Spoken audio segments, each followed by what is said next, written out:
So Nintendo just sued Palworld and the world was not exactly shocked. But the reaction to the news was incredibly different, with Japan's reaction being so basically the complete opposite of the rest of the world. But why? First of all, let me quickly explain the situation. On the 19th of September 2024, Nintendo filed a lawsuit for infringement of patent rights against PocketPair Inc., the developers of the hit game Palworld that was released on January 19th of the same year. It's important to note that the lawsuit isn't about copyright but rather patents. So despite all the comparisons between designs and accusations of them being blatant rip-offs of Pokemon, it seems even Nintendo doesn't think they have a case there, otherwise they would have included it in the statement. The leading theory in Japan as of recording this video is that it is most likely to do with the Pokeball capturing system. Not only about capturing the monsters in certain ball-shaped traps, but also the system of throwing those balls out in order to summon the monsters into battle. The fact of the matter is though, no one knows exactly which patents Nintendo is going after PocketPair for, so it's all speculation at this point. After Nintendo issued their intent to sue, PocketPair soon released a statement about the situation to their official Twitter in both English and Japanese. I've looked at both versions and they both basically say the exact same thing, but try to see if you can find the particular line that Japan really didn't like. Regarding the lawsuit,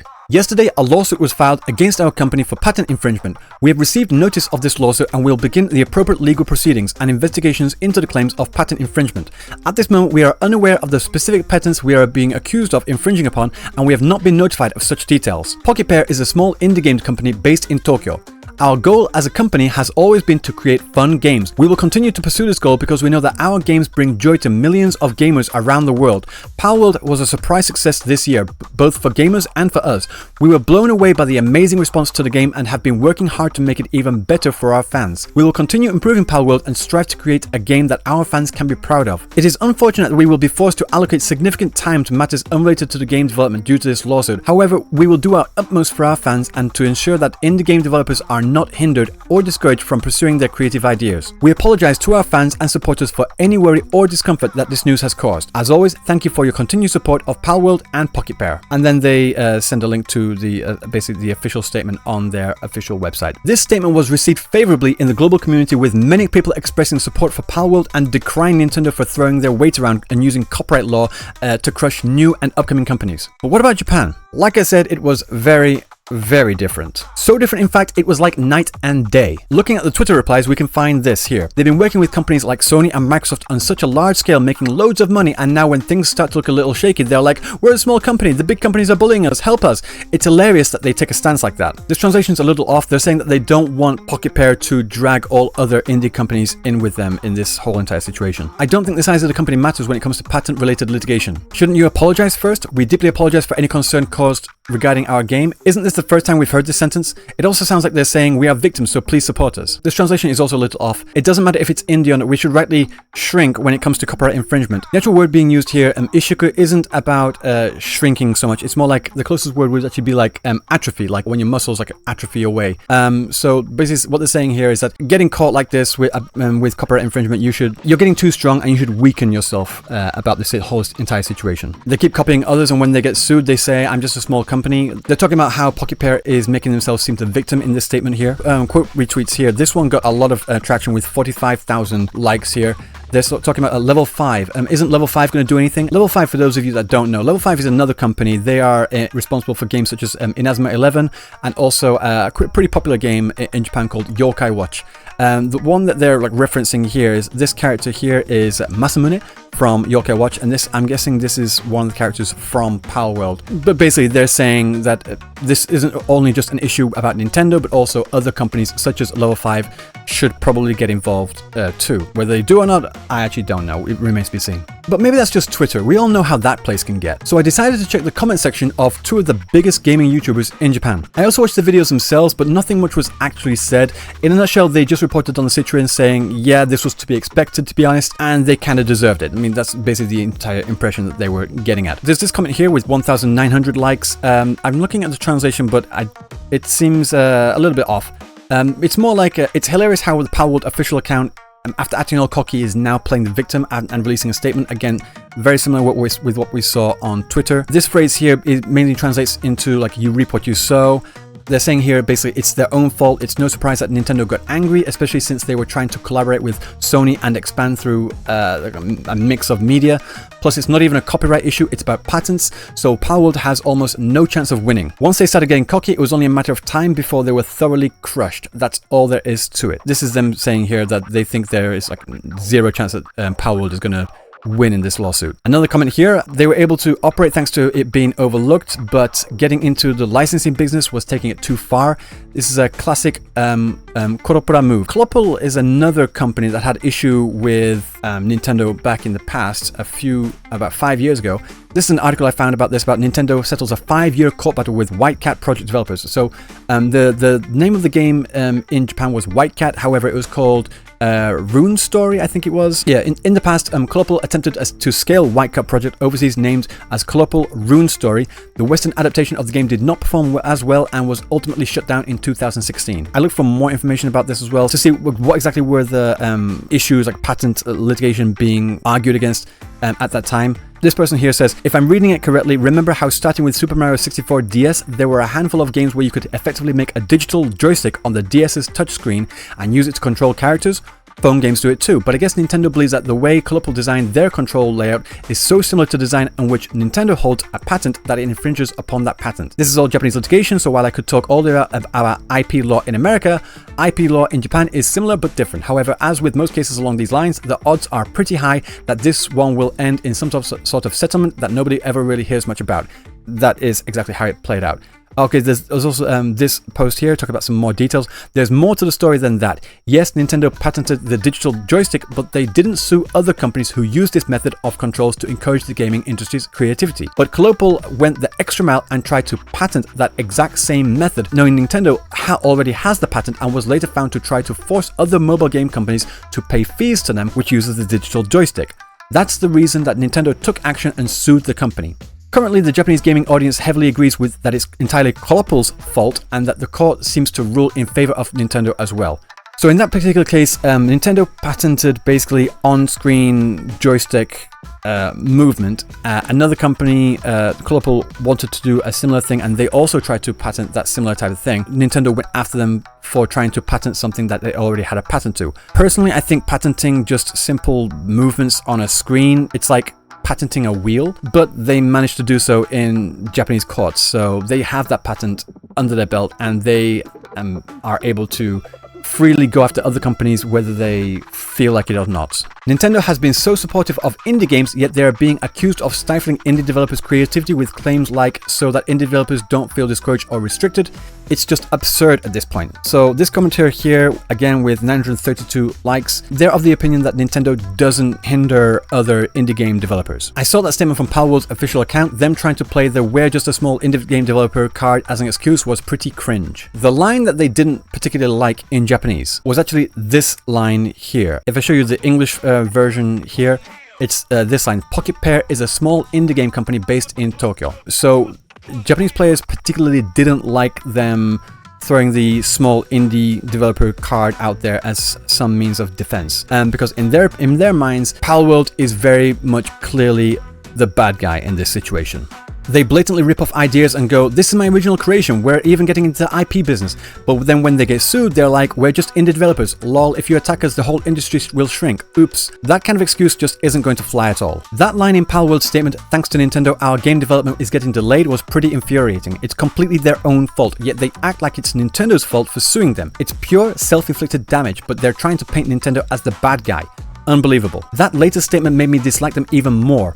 We're getting distracted from game development. Like, seriously? That's literally what Nintendo should be saying. They blatantly ripped off Pokemon but act like it's some homage, yet there's zero respect for Pokemon and they behave as if they've built everything from scratch. Then as soon as they get sued, they play the victim. It's honestly disgusting to watch. Even when it was gaining attention, I kept wondering how they could promote it so boldly. It just never sat right with me. I mean, even outside of the gaming community, there were other people talking about this situation. This is a channel that talks about basically all sorts of things, and this is their video there with 324,000 views on that, and their comment section was very much more of the same. And there's also this other more like straight news site here that was also made a video about this. They have 2.56 million subscribers. This is one of if not the top Japanese straight news channels in Japan. But why? Why is there a huge divide in how Nintendo is perceived in Japan as compared to the rest of the world? Nintendo is one of the biggest companies here in Japan that has been around for, I think, more than 100 years. It is so like ingratiated itself into the Japanese community as like creating a lot of jobs and also bringing a lot of really fond memories to the Japanese masses through the games such as, say, Super Mario Brothers and all the other titles that they have under the belt. But that also combines with Japanese society as a whole in that they are very much more hierarchical. And compared to the West, where we see certain like patents on certain aspects as being just completely wrong, because they have managed to get those patents in Japan, Japanese society is very, very willing to accept, like, okay, they got that patent, it's their property. That's just the fact of the situation. And that because that Nintendo hasn't been going after the other companies, a lot of other companies that have been using similar kinds of mechanics and patterns to do with those, say, like the movement aesthetics in particular games, they see that as Nintendo being graceful and really merciful in allowing those other games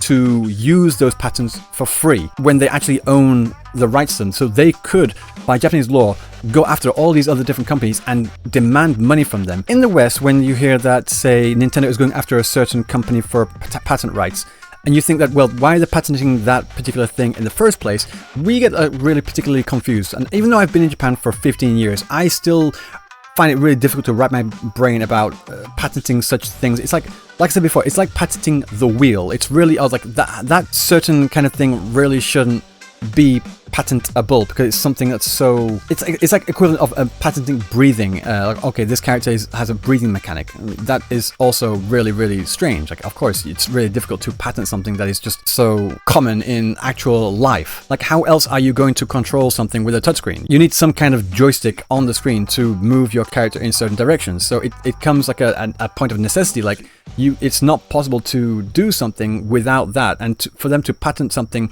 that is so fundamental to something as basic as movement, we get a little bit confused and we don't understand that. But in Japan, because they were able to get that patent, the Japanese people are much more willing to accept that, okay, they got it through, now it's their property and we have no say in that matter. And so with all the other games coming out since then that have been using similar patent technologies, again, such as movement and these other different things as well, the Nintendo not going after them, for us it's more like, yeah, of course you shouldn't go after them, but for Japanese people it's Nintendo doing those other companies a favor, that they are helping those companies grow and become bigger because they are not going after them. When you actually look at Palworld as well, of course we all know that it took great inspiration from Pokemon, and that in itself is something that a lot of Japanese players do not like. They take great pride in their particular intellectual property, and with Pokemon being literally the largest franchise in the world, even outselling Mickey Mouse and Friends at $98.8 billion, Japan takes great pride in that particular franchise above all others. So to see another company basically come in there and basically rip off a lot of the particular ideas of Pokemon, in their opinion, they're seeing a complete lack of respect for the franchise as a whole. This is where they see a lot of different issues. Like, there is also the other series I mentioned earlier, which is Yokai Watch. This is also a very similar kind of series, a very similar kind of franchise where the player captures certain monsters, in this case ghosts, yokai, and they use those in the world. And because this is, again, very similar in that vein of like Pokemon style franchises, and Nintendo didn't go after them for that, in a lot of Japanese people's opinion is Nintendo being gracious and very merciful for this franchise. Because if you made anything even remotely similar to Pokemon, you better be showing respect, at least in the eyes of the Japanese society. And that really goes against a lot of the other more Western ideas and ideals of things, such as in the West we have much more of a survival of the fittest, competitive mindset, like let the two different similar games, similar IP fight it out and see which one makes the most money and wins out in the marketplace of ideas. That kind of thought process just isn't really in Japan as much. I mean, Japan is very much on the side of capitalism, and they are very much a capitalistic society in general. But even within that frame of capitalism, the other particular companies, when they have a particular competing products, there's a level of respect between the two of them, which I think it goes a bit against what we expect other companies to do so in the West. Like, we expect them to be like kind of like at each other's throats, whereas in Japan it's very much in the wa style of thing. Wa is a Japanese term meaning like harmony, basically. That things going along to get along. And these other big companies such as Sony and Nintendo, they're both at the same level and they're not really actively fighting against each other. That's why Sony hasn't really gone into more of the casual side of gaming that Nintendo tends to hold, and Nintendo doesn't really tend to go into the more hardcore side. They're basically in their own lane and they don't fight with each other on those types of ideas. I mean, for us, we could see that as a bit of collusion, but in the end, it's about respect, and respect is really held in high regard here in Japan. And it seems to the Japanese people that Palworld is showing a complete lack of respect when it comes to their inspiration in regards to Pokemon, the franchise itself. And because of that level of disrespect,